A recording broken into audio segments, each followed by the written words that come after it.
so proud of you. You made it all the way through the series. Bitcoin Explained Simply, episode 16. You did it. Reach your hand way up in the air. Pat yourself on the back. I'm Reverend Valerie Love, also known as KAISI, coming to you from my home in Mexico. And I just did it a little festive today because today is the last episode. We completed another show on the YouTube channel. Yes! Yes! Pardon the exuberance. We completed another show on the YouTube channel, and I pray, I hope, I intend, I hold the deepest desire that this entire series of Bitcoin Explained Simply adds to your knowledge, your inspiration. It adds to your determination to enrich yourself and enrich everyone around you, that you gathered family members together around these episodes, that you sent them to people and you send them to people and you say, hey, you don't know what Bitcoin is? Watch this lady. She's gonna make it like kindergarten for you, okay, boo? We don't start in kindergarten, okay? So I pray that it just lifts you, and I pray that you also learned maybe some new things. Maybe you had some ahas and some epiphanies. I'm going to leave you with some more things today in this final episode. And I pray, and maybe you had fun. Maybe you had fun. Maybe you enjoyed it. Maybe you stretched your brain and you started to understand blockchain technology and permissionless payments and trustlessness and verifying with our nodes and being your own bank and custodying your own funds and how money works. And wow, we've covered a lot. We've covered a lot. So now I'm going to give you some final considerations in this episode of Bitcoin Explained Simply, some things that I just want you to hold in mind with regard to the social, psychological, spiritual, economic effects of Bitcoin on the whole world. And I want you to take this message to the whole world. So first, let's talk about the social effects of Bitcoin. Right now, we have in El Salvador, the first nation state, the first country that has declared Bitcoin as legal tender. What does that mean socioeconomically? What does that mean socially? What does it mean spiritually? What does it mean on a governance level? All of these things are changing. The whole structures of humanity are changing. So for social activism, for social change, for making the world a better place for everyone on the planet. I'm not a socialist. I am about a beautiful free world for all, freedom and abundance for all, and giving everyone access. Now, everyone will take different steps with that access. Everyone will do something different. We're all supposed to do something different. We're individuals. I'm not for, UBI and making everyone equal. I'm not for that. I'm for you going to your own greatest potential and not preventing or hindering someone else from going to their greatest potential. And everyone on the planet, that we are all in an environment where everyone can go to their potential according to their desires and what they themselves desire to create. But there should not be multiple hindrances in the way to you creating your best life financially and any otherwise. So we're creating a new world. So what does it mean socially? It means socially that now we have the opportunity to transact directly with each other across the whole world. That means now in El Salvador, you can go to Bitcoin Beach, and at Bitcoin Beach, you can actually buy and exchange in Bitcoin. Now, people like maybe Elizabeth Warren, who thinks mistakenly, I really feel kind of sorry for Elizabeth Warren, because it doesn't look like her people are really educating her very well. I really feel sorry for her, because I feel like somebody should really help this lady understand a little bit more. However, I do understand that she has her concerns about Bitcoin, but to say that Bitcoin is being used by criminals, wow, I've been using Bitcoin for many years. I'm not a criminal. I don't break the law. And all of the people that I know that are using Bitcoin every single day, none of us are criminals. None of us are breaking the law. It's very strange how people come up with these ideas. But anyway, we're talking about now, we're in El Salvador. I'm not in El Salvador right now. We'll be going to visit El Salvador. We're talking about El Salvador now has the ability to actually exchange value peer-to-peer without a trusted third party over the Lightning Network. And as we know, Lightning Network has instant payments. I use the Lightning Network. And when I tell you Lightning Network is instant, it's like instant. It's happening in the moment. You can't get any faster in money than instant. And so socially, we're seeing that there is just a tremendous change coming about on the planet with regard to Bitcoin. Now we can make instant payments, that you can be standing there with a vendor, a person who is selling something. And do you realize that you can now exchange value directly with them without Visa in the middle, without MasterCard in the middle, without Western Union in the middle, without MoneyGram in the middle, without a bank in the middle? That is revolutionary. It's revolutionary. And if you don't understand that this is a revolution, I hope that after you watch this, you will understand that we are in a revolution. And I love revolutions, and you know what we used to say in the 60s, because I am a child of the 60s, the revolution would not be televised. Why? Because revolution is happening right where you are. And probably the media is not going to cover it anyway in any truthful way. We've lost trust there. So this is a revolution. So on a social level, when we look at what Bitcoin is doing, it is creating the ability for people to transact peer-to-peer. We're looking at some activist organizations around the world for social change.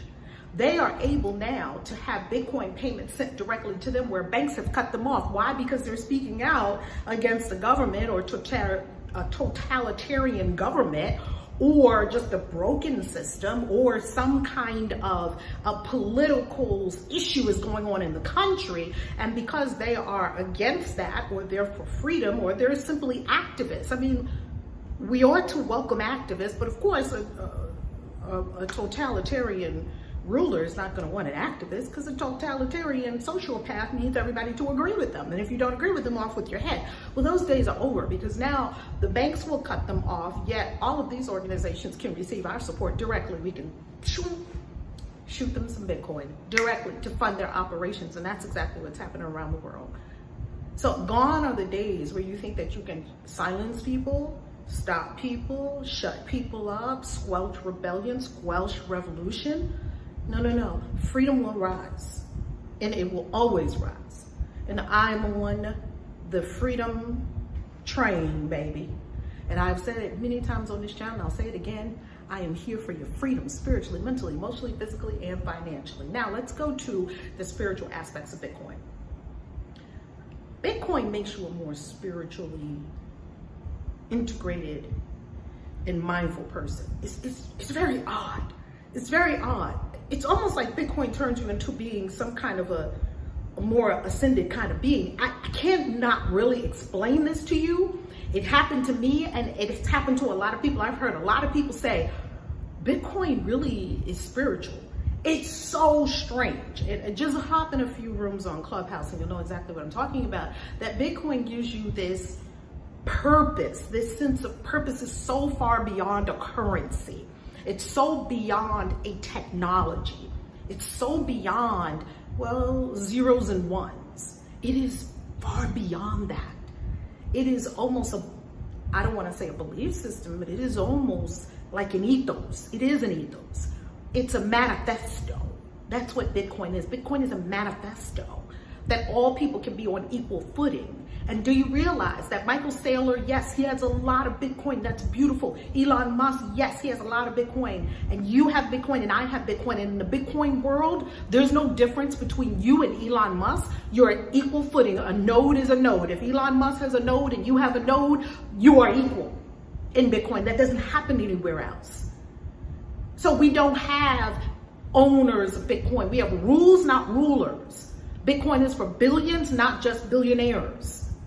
Bitcoin is for billions all over the world. And from the first time that I got orange pilled by higher self, true self, from the first time I got orange pilled in November of 2014, I was like, Eureka, this changes everything. And here we see it just a few short years later. So what I want to leave with you and really impress upon you and really stir that fire in you, that Bitcoin is not, you buying Bitcoin is not just about you being more wealthy. Yay, beautiful, number go up. We love to say that in Bitcoin. Number go up, beautiful. It's so much more than that. That when you buy Bitcoin, you are buying freedom. When you buy Bitcoin, you are buying access for a woman in Africa, for a child in Africa. When you buy Bitcoin, you are buying freedom from broken fiat currencies for a person in Venezuela. because you are now joining a network that is setting people free. I hope you understand that Bitcoin is so much bigger than anything you may currently have in your mind. And what's going to come down the pike on Bitcoin in the coming years is going to be revolutionary on the magnitude of the internet itself. And I'll give you one simple example. You know that I've spoken to you about Bitcoin being a blockchain. Well, on top of that blockchain sits the Lightning Network. We call it layer 2 solutions. So the Lightning Network sits on top of Bitcoin. It's just a way for people to send things fast to each other.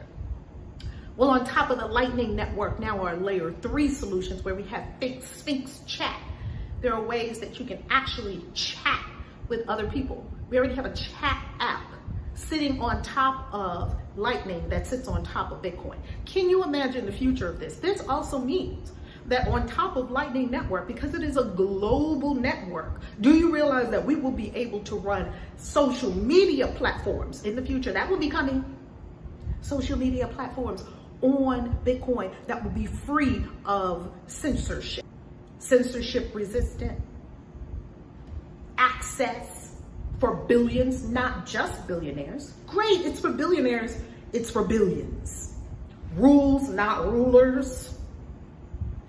Autonomy, sovereignty, you being able to peer-to-peer transact with a person according to what the two of you agree to, without some arbitrary third party putting some arbitrary laws on you and telling you what you have to do. PayPal shouldn't be in the middle of me having a conversation with someone else that involves goods and services being transacted, and PayPal has now set the rules for what me and this person want to do. Me and this person has come to an agreement, but PayPal says, oh no, you can't do that, you two. Well, fuck you, PayPal. We can do it ourselves. You know, get Bitcoin, buy Bitcoin, get on the Lightning Network. This is not financial advice. This is free the world advice. And really participate in this network and see how you are setting yourself free from central banks, from endless money printing, from debasement of the dollar, from fiat currency, by the way, which every single fiat currency in the history of humanity has gone to zero. Every single one. We've had hundreds. What makes you think that anything's going to be different about now? Every single fiat currency has gone to zero in the history of humanity. It didn't matter what the government was. Is the Roman Empire still here? As amazing and vast as it was? No. Are any of the empires here that thought they were so unbelievable it would never die? No, they're not here. Is the gold still here? The gold's still here. Are the people still here? No, they're not here. Are the empires here? No, they're not here anymore. We read about them in books. So don't think that the world is too big to change. Don't think that there are nation states that won't change. Remember, the lines on the map are fluid. Remember, everything could change in the blink of an eye, and it has often in society and in our history. I love this cutting edge that we're on, and I invite you into it, and to love it, and to jump on the bandwagon, get all your people on Bitcoin. I'm always talking to my kids when they get extra money, don't forget to buy some Bitcoin. Like, we know, Mom, buy the Bitcoin. That's right, buy the Bitcoin, baby. Baby, buy them coins, baby. Hold them, hodl, till the cows come home, baby. Hodl, baby, hodl.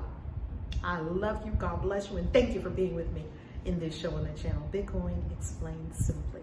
And I pray, and I am not pray, it's just a habit that I have of saying that word. I intend, I stand for, I emanate, I desire freedom and abundance for all. God bless you. I love you. Valerie Love.com. Peace. KAISI out.